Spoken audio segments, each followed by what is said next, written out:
প্রিয় বন্ধুরা, তোমাদের সকলকে স্বাগত জানাই অপূর্ব প্রাইমারি সেন্টার ইউটিউব চ্যানেলে। আজ আমি তোমরা যারা তৃতীয় শ্রেণীতে পড়ো তোমাদের পরিবেশ বিষয় থেকে 13 দাগের যে স্কুলটি রয়েছে দেখো, বিনপুর প্রাইমারি স্কুল, এই স্কুলের প্রশ্ন এবং তার উত্তরগুলো নিয়ে এলাম।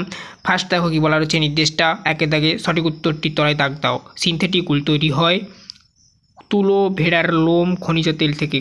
খনিজ তেল হবে উত্তরটা। যারা কাঠের কাজ করেন তাদের রাজমিস্ত্রি ছুতোর মুচি বলে, ছুতোর।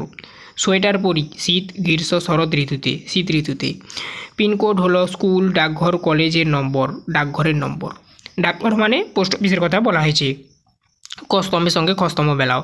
দেখো এখানে আমি মার্কিং করে দিয়েছি দাগ নাম্বার দিয়ে, আমি বলে দিচ্ছি ভেড়ার লোম এর সঙ্গে যাবে 3 থেকে। দেখো উল হয় ভেড়ার লোম থেকে, এই জন্য 3 লেখা রয়েছে। তারপর দেখো গাছের ছাল, 1 দাগে দেখো মানুষের প্রথম পোশাক, যাদের নির্দিষ্ট ঘরবাড়ি নেই। তো 4 দাগে দেখো কি বলা রয়েছে, যাযাবর বলে। জল ঠান্ডা থাকে 2 মাটির কলসিতে, গ্রীষ্মকালে তোমরা পড়েছ। তারপরে দেখো বাক্যটি ঠিক হলে সত্য এবং ভুল হলে মিথ্যা লেখো। পাট হলো মানে পাট গাছের আঁশ, সত্য এটা। তারপরে দেখো গরমের সময় পশমের পোশাক পরি, মিথ্যা। তারপরে দেখো এক কথায় উত্তর দাও। ডাক্তারবাবুদের ঢালা পোশাকটিকে কী বলে, অ্যাপ্রন। তারপরে দেখো সিনথেটিক উলকে আসলে কী বলে, সিনথেটিক উলকে আসলে কী বলা হয় বলো তো? তো খনিজ তেল, ঠিক আছে, খনিজ তেল।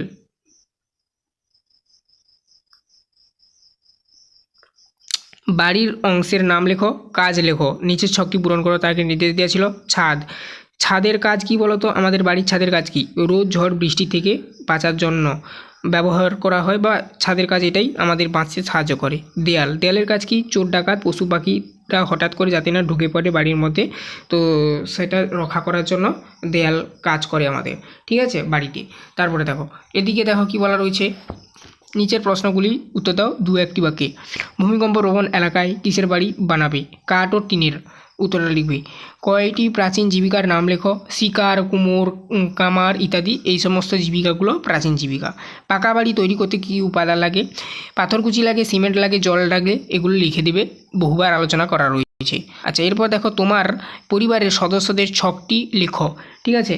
তো তোমার পরিবারের সদস্যদের যে ছকটা, এটা আমি দেখাচ্ছি, দেখো। তো দেখো এখানে পরিবারের ছকটা তোমরা এভাবে দেবে। দেখো আমি তোমাদের সামনে দেখাচ্ছি। দেখো এটা কি বলা রয়েছে, দেখো ঠাকুরদা, ঠাকুরমা, তারপরে দেখো দাদু দিদা, এরকম লিখবে। তারপরে এরকমই দেখো তীর চিহ্ন দিবে, তীর চিহ্ন দিয়ে লিখবে। দেখো কি বলা রয়েছে, জেঠু, কাকা, পিসি লিখলে এখান থেকে এক্সট্রা একটা তীর চিহ্ন দিয়ে বাবা লিখবে, এখান থেকে একটা তীর চিহ্ন দিয়ে লিখবে মা। তারপরে এদিকে যে দাদু দিদা লেখা রয়েছে না, এরকম তীর চিহ্ন দিয়ে লিখবে, তার সোজা সোজা মামা মাসি লিখলে। তারপরে দেখো হয়ে গেল, সোজা হয়ে কমপ্লিট। দেখো তারপরে যুক্ত চিহ্ন বলা হয় এটাকে, তোমরা জানো। জেঠিমা লিখবে, কাকিমা লিখবে, পিসেমশাই লিখবে।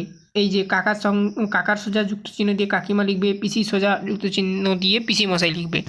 তারপর নিচের দিকে লিখবে জেঠিমার দিক দিয়ে লিখবে তীর চিহ্ন দিয়ে দাদা দিদি, কাকিমার দিক দিয়ে লিখবে তীর চিহ্ন দিয়ে ভাই, আর পিসেমশাই দিক দিয়ে লিখবে তীর চিহ্ন দিয়ে দিদি, ঠিক আছে। আর বাবা মা এই যে ঘরটা করেছিলে, এই ঘরটায় আমি, আর লিখবে দাদা, ঠিক আছে। এখানে দিদিও হতে পারে, ঠিক আছে, যেহেতু তোমার বাবা মা, তুমি এবং তোমার বোনও হতে পারে, কিংবা তোমার ভাইও হতে পারে, ঠিক আছে, এভাবে করবে। তারপরে দেখো কি বলা রয়েছে, মামা এখানে যুক্ত চিহ্ন দিয়ে লিখবে মামি, আবার নিচে তীর চিহ্ন দিয়ে লিখবে দিদি। আর মাসি এদিকে দেখো যুক্ত চিহ্ন দিয়ে লিখবে মেসো, আর নিচে তীর চিহ্ন দিয়ে লিখবে ভাই, এভাবেই লিখবে। তো এইভাবেই পরিবারের ছকটা তৈরি করবে। তো এই ছিল টোটাল তোমাদের আজকের এই প্রশ্ন এবং তার উত্তর। 13 দাগের স্কুলটা আমরা কমপ্লিট করলাম। এরপর 14 দাগে যে স্কুলটি রয়েছে বেগম রোকেয়া স্মৃতি বালিকা বিদ্যালয়, এই স্কুলের প্রশ্ন এবং তার উত্তরগুলো আলোচনা করে দেবো। সমস্ত ক্লাসগুলো প্লেলিস্টের মধ্যে পেয়ে যাবে। চ্যানেলে নতুন থাকলে চ্যানেলটাকে সাবস্ক্রাইব করবে। তোমরা না সাবস্ক্রাইব করতে পারলে অবশ্যই বড়োদেরকে বলবে ওনারা যেন সাবস্ক্রাইব করে নেন। আর প্লেলিস্টের লিঙ্ক এই ভিডিও ডেসক্রিপশানে দেওয়া রয়েছে।